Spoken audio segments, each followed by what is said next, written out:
Сәлем қыздар, бүгін біз фисташка рулет дайындайтын боламыз. Ол үшін сіздерге 195 грамм ақ уыт салқындатқан күйде тоңазытқан алып, мүлдем жылток сары руыз қосылмау керек. Шым-шым тұз қосып, 195 граммдағы белогымызды миксермен араластырамыз. Біздің ақ уызымыз 2 есе ұлғаюы қажет. Және де 260 грамм шекеріміз.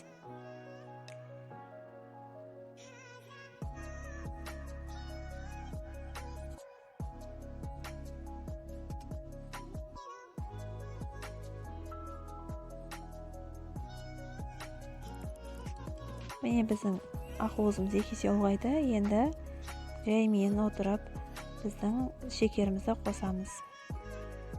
Бөліп отырып. Бұл бізде дайындалып жатқан меренга.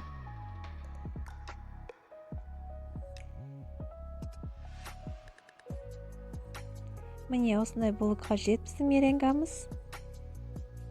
Дайын күйі. Және де осы меренгамызға фисташка ұнтағын 150 грамм қосып, лопатка көмегімен араластырамыз.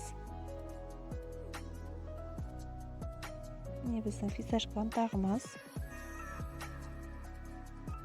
Астынан жоғары қарай бір бағытты ұстай отыра араластырып шығамыз.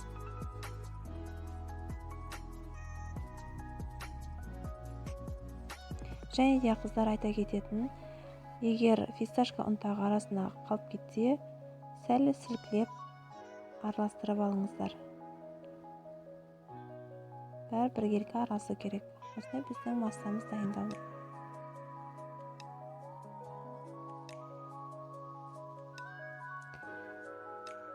Дайын массамызды протеинге қағазды сүйіп, пергамент қағазын салып шығамыз. Тегістеп, жайып, барлығын біркелкі етіп. Және де 170 градуста 30-35 минут пісіреміз. Конвенция қосылу керек, міндетті түрде.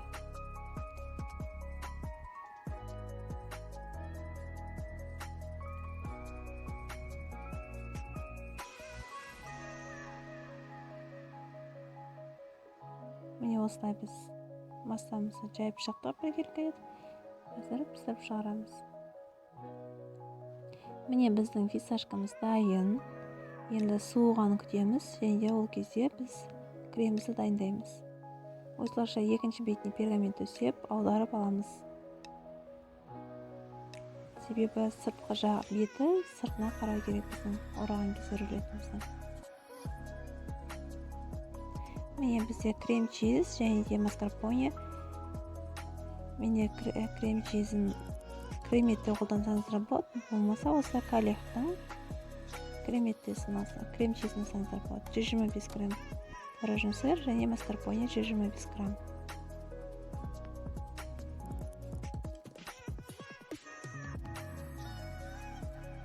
Жүз грамм қант ұнтағын қосамыз. Бұл бізде креміміз. Аздап миксермен араластырып аламыз. Мұздатылған сливкамызды өлшейміз. 250 грамм сливка. Менде свежий сливкасы 34%. 33-тен кем болмау қажет сливкаларыңыз. Және де салқындатылған күйде.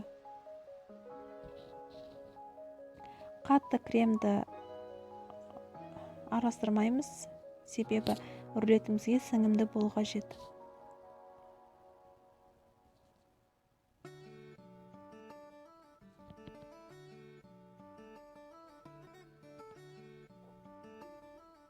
Міне осындай жұмсақ күйде болады. Осыны біздің рулетіміздің дайын тестамыздың бетіне жапшамыз. Тегістеп.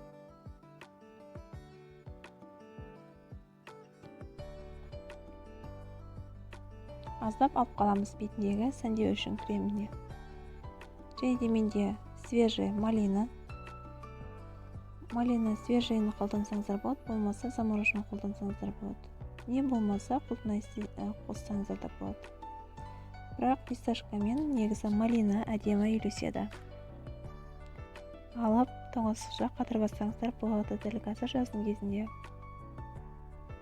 Міне осылай екі қатар қойып шықтым, және де ораймыз. Оралу менде видеом түспей қалыпты, сол себептен ренжімеңіздер. Міне оралған күйі. Дайын болған фисташкамызды осылай сәндеп әрлейміз. Қалған жаңағы біздің кремімізбен бетін сәндеп аламыз. Мешокқа салып, өздеріңізге ұнайтын насадкамен. Және де осының үстін свежий ягодалармен сәндейміз.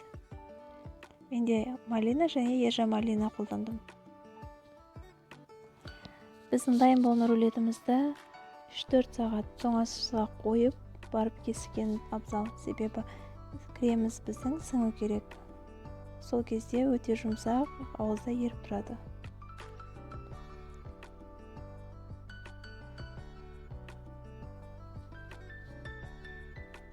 Және де сәндеу үшін фисташка ұнтағын, не болмаса қант ұнтағын қолдансаңыздар болады.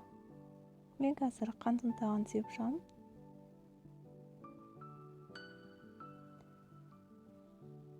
Міне осылай біздің фисташка рулетіміз дайын.